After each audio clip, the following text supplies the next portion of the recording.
Yo yo yo, c'est Balou et c'est parti pour une nouvelle vidéo. Et comme là, j'ai pas très bien dormi, j'ai un œil plus petit que l'autre. Donc voilà, je vais mettre ces lunettes pour qu'on ne voit rien. Je sais pas si vous voyez aussi, je me suis un peu affiné là, hein, parce que là je suis en mode sport depuis un petit moment. Là, regarde, le gabarit commence à se construire. Je vais bientôt lâcher la chemise et faire tomber. Bon bref, on va rentrer dans le vif du sujet. Donc c'est un sujet que je vais prendre à la rigolade, mais c'est un sujet...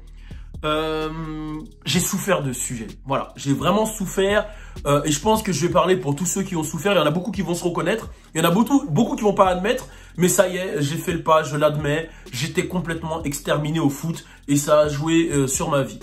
Ça a joué sur plein de choses. C'est un traumatisme. On va en rigoler, mais c'est un traumatisme étant plus jeune d'être nul au foot. Alors déjà, je vais mettre dans les conditions. Tu prends, moi, je suis un jeune, petit antillais, j'habite dans le 93, là où tout le monde est chaud au foot, tout le monde joue au foot, etc.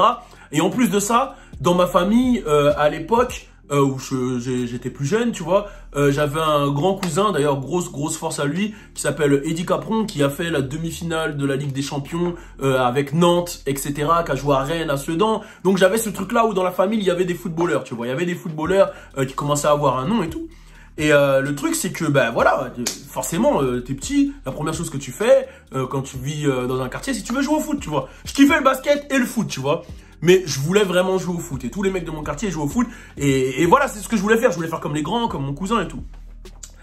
Sauf que, ben, j'ai commencé à être heurté à pas mal de choses. J'ai commencé à être heurté à pas mal de réflexions et de choses. C'est-à-dire que, bon, quand t'es petit, vous êtes tous un peu nuls, tu vois. Mais au fur et à mesure, quand tu commences à arriver en CM2, 6e, c'est là la 6e. La 6e où les phases, elles commencent. Donc en 6e, je me souviendrai toute ma vie, quand j'étais en 6e, je crois, 6e, 5e, il y a JJ Okocha, il commençait à arriver à Paris, tu vois. JJ Okocha, il arrivait à Paris. C'est l'époque où il y avait JJ Okocha, après il y avait Anelka, tout ça. Et vas-y, moi je kiffais grave JJ Okocha. Et j'oublierai jamais, tu vois, genre, il y a un match où j'avais essayé de faire le mouvement de JJ Okocha, là. Tout le monde avait rigolé, les gens, ils s'étaient morts de rire. Ah, vas-y, toi, vas-y, qu'est-ce que tu fais? Vas-y, la vie de ma mère, elle va au cage, elle va au goal. Elle va au goal, c'est bon, va au goal. J'avais fait le mouvement, j'étais parti en sortie. Ils m'ont dit, elle va au goal. Touche, tout ça, va au goal. Va au goal, tu vois. Donc là, tu commences à te poser des questions. Tu dis, ah ouais, les mecs, ils m'envoient au goal comme ça. Après, deuxième match, enfin, la saison, elle évolue. La saison de l'année scolaire, elle évolue. Et tu te rends compte que, même quand tu cours, tu dis derche. Non, soit il y avait les derche au goal, soit il y avait, tu dois toucher les cages, etc. Là. Le dernier qui touche les cages, c'est le gardien. Mais même quand t'es le premier, ils disent non, c'est mieux, Balou, il aille au goal. Là, tu commences à réfléchir, tu te dis, c'est chaud. Tu dis derche au goal en premier, tu vas au cage quand même. Tu commences à dire, ouais, c'est chaud. Donc, vas-y, toi, t'es là, tu valides JJ Okocha, tu dis, ah, moi, les gars, parce que tu vois, quand t'es petit peu, tout le monde se donne un nom. Quand tu jouais, tu vois, les mecs, ils disaient, oh, Ronaldo, oh, Ronaldo, ah, ils faisaient les feintes de frappe. Tu vois? Bah, moi, j'étais en mode JJ Okocha, je dis, JJ, c'était moi. Pour moi, JJ Okocha, c'était moi. C'était moi à l'époque. D'ailleurs, je pense même que c'est pour ça que j'ai les cheveux longs. À l'époque, c'était JJ Okocha, tout ça, tu vois. Les gens m'appelaient JJ Okocha, Edgar Davis, tout ça. Et le truc, c'est que j'avais pas leur jeu, en fait. J'étais nul. J'étais nul. Techniquement, tactiquement, j'étais nul. Et un jour, il y a un gars, moi, il m'a dit, « Eh, t'as vu, c'est pas contre toi, hein. JJ Okocha, il est fort, tout ça, on valide, hein. Mais toi, t'es plus un Bernard Lama, tout ça. C'est mieux, taille au cage. T'es plus un Bernard Lama. J'ai rien contre les gardiens de but, hein. Je valide les gardiens de but. Mais quand t'es petit et qu'on te dit, va au goal, tu sais très bien que c'est parce que t'es nul, frérot. C'est parce que t'es nul. Non, mais tu vois, ils essaient de tout me dire. Non, mais toi, t'as des capacités athlétiques, tu jumps de fou et tout. Et le truc, c'est que quand t'es petit en 6e, les matchs, il se passe qu'au milieu de terrain. Il y a personne qui sait jouer, il n'y a aucune frappe. Donc, c'est-à-dire que t'es au goal pendant 40 minutes comme ça. Et la seule frappe qui arrive, elle rentre en mode but. Tu vois, ça rentre dans les cages, but. Donc, ça veut dire, frérot, t'es là, tu te dis, ah ouais, je suis vraiment éclaté. Même la frappe d'un petit 6e, je me la prends. Il y a un moment aussi où j'étais traumatisé et j'oublierai jamais. C'était vraiment comme dans les films américains. Ça m'avait vraiment traumatisé. J'étais posé comme ça. Il y avait les capitaines d'équipe, tu vois, qui faisaient les choix d'équipe. Et il y a un capitaine d'équipe, c'était mon gars, c'était genre mon meilleur ami, tu vois. Donc je vois, on était beaucoup sur le terrain. Et voilà, ils font les équipes. Et j'arrive en dernier. Et il y a le choix entre moi et un mec en béquille. Et je vois mon meilleur pote Il me regarde, il regarde le mec en béquille. Je me dis, mais déjà, il est même pas censé jouer au football, c'est dangereux. Et il choisit le mec en béquille. Là, à ce moment-là, ma vie, elle a commencé. J'avais plus de sens à ma vie, tu vois. J'avais vraiment plus de sens à ma vie.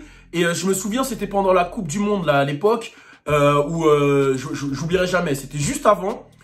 Et mon pote, c'était un queuture, hein, c'était un Turc. Kardeş, Sénégalais Fendik Kören. C'était un Turc. Et c'était juste avant que le Brésil batte la Turquie à la Coupe du Monde de... C'était quoi, 2002, si je dis pas de bêtises.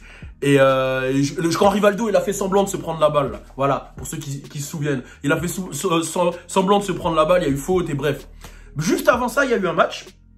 Et mon pote, le Turc, mon gars sûr, il m'a pas pris dans son équipe.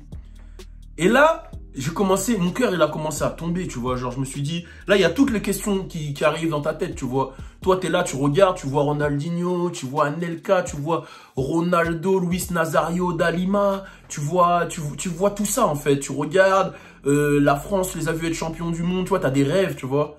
Mais tu te rends compte que ces rêves, ils sont pas faits pour toi. Donc, tu commences à te poser des questions. Heureusement que j'avais la chance. À côté, je faisais du basket et j'étais chaud.